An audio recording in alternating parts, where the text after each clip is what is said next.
Mesdames et messieurs du tribunal de l'Internet, vous avez certainement entendu parler de cette nouvelle mode qui enflamme les réseaux sociaux, se lancer des défis par webcam interposée. Alors, défi de boire beaucoup d'alcool en adoptant une attitude très originale, c'est la NEC nomination. Le groupe Facebook compte déjà beaucoup d'abonnés. Autre défi un peu plus sportif, celui de se lancer dans une mer glacée, si possible par mauvais temps, c'est à l'eau ou au resto, sous peine de devoir payer un restaurant aux autres membres du groupe. Alors, ce défi a aussi permis de récolter des fonds pour offrir à un jeune handicapé son fauteuil roulant de compétition. L'envers du décor de ces défis, même les plus vertueux, ce sont les accidents. Un homme a déjà été blessé en plongeant dans une trop faible quantité d'eau. Alors, faut-il sanctionner ces défis? Faut-il rendre responsable celui qui les lance? À vous de juger et de voter. Madame le procureur, allez-vous requérir contre ces pratiques? Mais sur quel fondement pensez-vous les sanctionner? Internet crée et suscite des modes. Fini les apéros géants, place aux défis géants. En quoi consiste-t-il? Il s'agit en fait de nominer des personnes pour qu'elles aillent par exemple prendre un bain alors que l'eau est glaciale. Ces défis peuvent être très positifs ou négatifs. Positifs, dans le cas d'un jeune, il y a eu un élan de solidarité qui a permis d'acheter à ce jeune handicapé un fauteuil de compétition.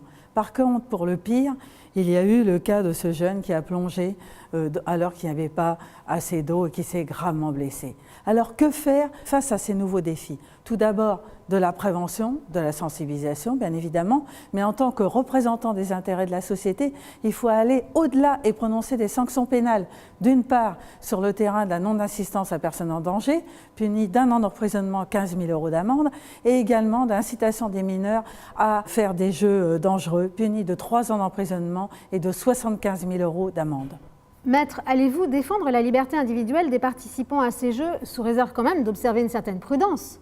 Madame le Président, je ne vois vraiment pas en quoi le fait de lancer un défi par vidéo lancé sur Internet serait une infraction à partir du moment où les personnes sollicitées agissent sans contrainte. Pour dire qu'il y a un délit de mise en danger d'autrui, il y a des conditions cumulatives très précises qui sont fixées par le Code pénal, notamment le fait qu'il faut qu'il y ait un risque immédiat de mort ou de blessure de nature à entraîner une mutilation ou une infirmité permanente. Pouvez-vous sérieusement considérer que l'ensemble de ces conditions sont réunies, même si les défis sont absurdes ou dangereux?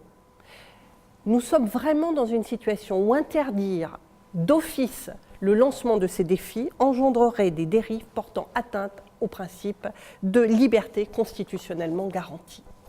Et puis, regardez, tous les défis ne sont pas à proscrire, bien au contraire. Regardez, il y a beaucoup de défis positifs lancés sur Internet. Je voudrais vous citer celui qui s'appelle « 30 jours pour vos abdos ». Il a été lancé par un massothérapeute sur Facebook. Vous avez 800 000 personnes qui ont déjà relevé le défi. Ils ont 1 mois pour se muscler en suivant les conseils donnés par le spécialiste. Donc il y a de la place pour les défis sur Facebook sans difficulté. Avez-vous toutes les cartes en main? À vous de juger et de voter.